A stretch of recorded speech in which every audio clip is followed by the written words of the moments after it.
Big Sean, everybody!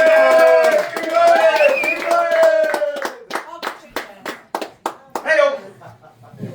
Make some noise! Come on, make some noise! Come on, Big Sean! That's what we're talking about! Get some fucking energy! Go! This is fucking knackered now. Hey, that's an Sean. informative chat, lad. I'm a fat bastard. I'm in recovery.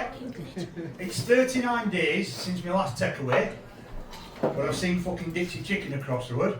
So I'll be back to day one tomorrow. I'll never get that fucking chip. I might get some chips. But I've always been a fat lad, ever since I was little. I've always been big. My mother, bless her, she tried all sorts to help me to lose weight when I was a kid. Every Monday, we'd go for a weigh-in at doctors after school. If I'd lost weight, full on chippy tea on my own. Chips, fish, bread cake, mushy peas and a cheeky sausage for car. If I'd stayed same, chip butter. Fair enough. If I'd put on weight, she used to buy us a bag of chips, take me outside, knock them out of my hand and kick fuck out of it. Don't tell me mother's love language were. Her love language were, you big scruffy bag, bang! Is anybody old enough to remember Scholl sandals? Yeah. Them wooden sandals? Yeah. With rubber bottoms. She was a fucking ninja with them. And if she weren't close enough to fucking get you round back at leg, she'd fucking throw it at you. And she could get it round her fucking corner. You were laser guided. She was with me with a fucking soup ladle every Sunday dinner. She once swung, missed me, and caught me on way back, knocked me fucking clean out. She was violent, me ma. She took me to Weight Watchers. I was just eating when nobody were looking. Took me to Slimming World, I were on another world, Mars. And then she gave me AIDS. AIDS, Google it. It was a thing from America, and it were little cubes of toffee, they tasted like mint, you got 48 in a box, and you were supposed to eat one after every meal to stop you eating between meals, because back then, eating was fucking cheating. So, I don't know what were in them, but they got banned. I think it was crack. It's going to be fucking bouncing off the walls if you have one of them. Well, I'm greedy cunt, so I ate all full box at one go. I had 4 days of fucking explosive diarrhea. It was coming out of me like fucking fizzy gravy. Honestly, oh. But I got a chippy tea at Monday. Hey. Grew up, went to university. First one in family to go to uni. I went to Manchester in 1987. Fucking Ita Manchester. Stone Roses, James, Spinal Carpets, and the fucking Kigs of Manchester. Happy fucking Mondays! We were fucking bezzing it all, fucking all over the place, mate. Took a lot of fucking drugs. We did weed, pills, acid, mushrooms and speed. You got any of that? Well, I still take a load of drugs now, but they're all prescription. Can't sort it out with any MDMA, but I would have fucking fucked on a metformin for your diabetes. And if anybody's having a bit of a struggle, like our Luke, I've got a big box of fucking bull pills and all. Not that I need them, because I'm fucking Yorkshire beef! But everybody said Manchester's dead rough. You've got to be careful in Manchester. It's dead rough, dead dangerous. Well, I never thought it were. I had one bit of trouble in 3 years I lived there.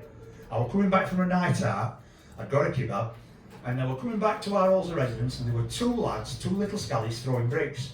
And as I got closer, I could see that they were throwing bricks at two Indian lads that were my mates in Olsa residence. Rajiv Sachdeva and Rajiv Sharma. They called themselves the two Rogers. And Rajiv Sharma shouted out to me, now, in the interests of, accuracy, I'm going to try and do his accent. Well, I've been sure these come to throwing bricks at us. You were from Wolverhampton, where did you think I was going with that? You fucking racists. Anyway, yeah, so I come round the corner and I'm like this, oh! What's fucking going on here? This fucking little scally goes, shut it, fatty, I'll cut you. Shut it, fatty, I'll cut you. I said, no, get through that, you daft little cunt, fuck off. Anyway, I come back to Sheffield, and met my first wife, fucking psychopath. Honestly, she was a fucking psychopath. I ought to have known. Signs were there. When we had wedding photos done, and we're coming to cutting cake, she's got a knife like that. She looked like fucking Jack Nicholson in Shining. I ought to have fucking known. We had a daughter. They are now 31. They are a female presenting, pansexual, non-binary, goth.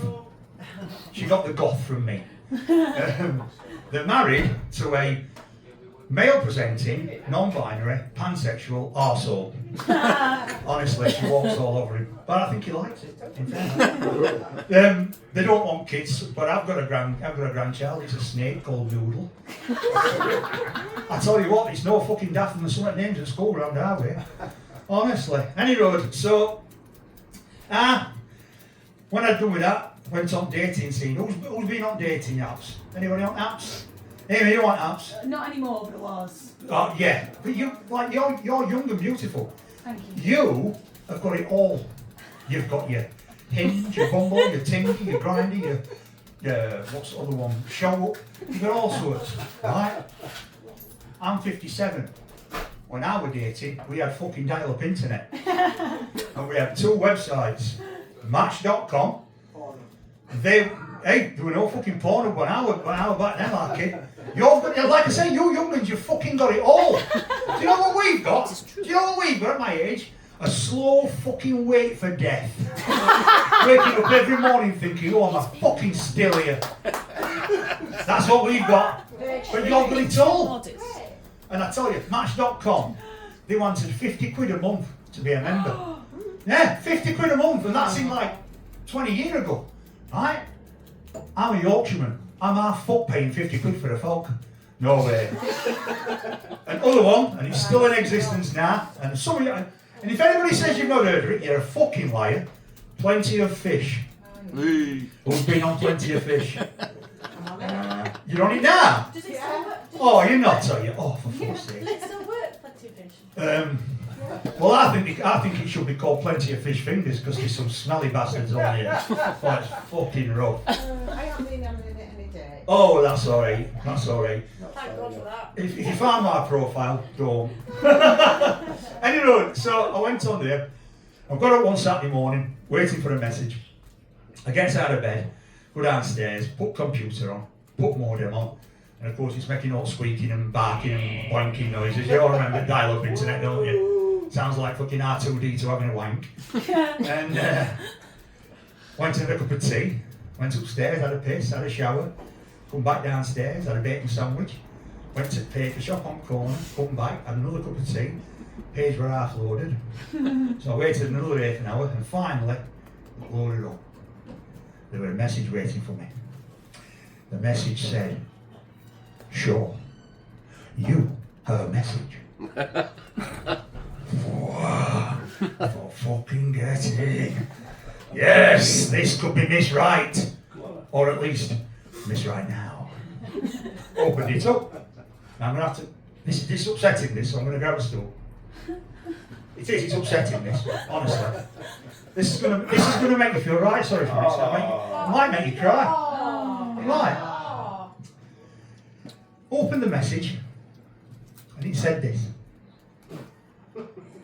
38?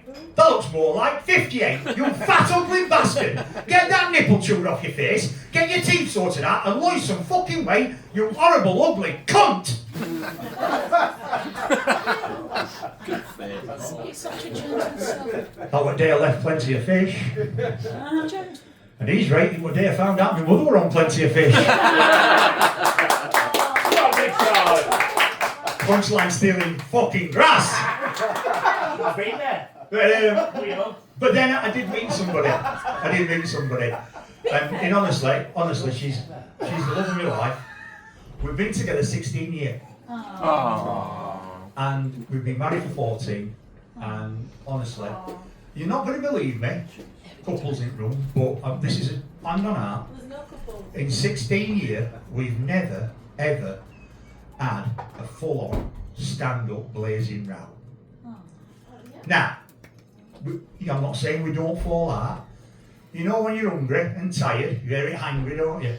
And you can get a bit snippy and you have a little bit of banter, don't you? Like, I'll say to her, Janine, what do you want for tea? And she'll go, fuck off, you fat cunt! You know. But the last thing we do, we always say sorry if we've had a snip at each other. And before we go to sleep, the last thing we do, we have a little cuddle, we turn to each other, have a little kiss, and we say, love you, babe. No. Not yet. And I think that's the guide and the secret to a loving relationship.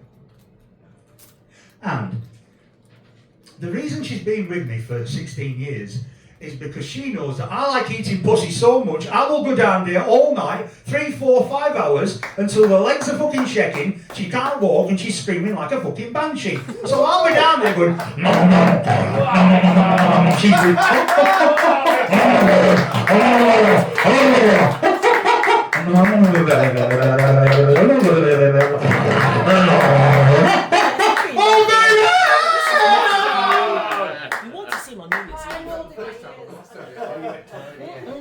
He's a real giver. I'm going to get, I would say, oh. I'm Big Sean. Good night. Give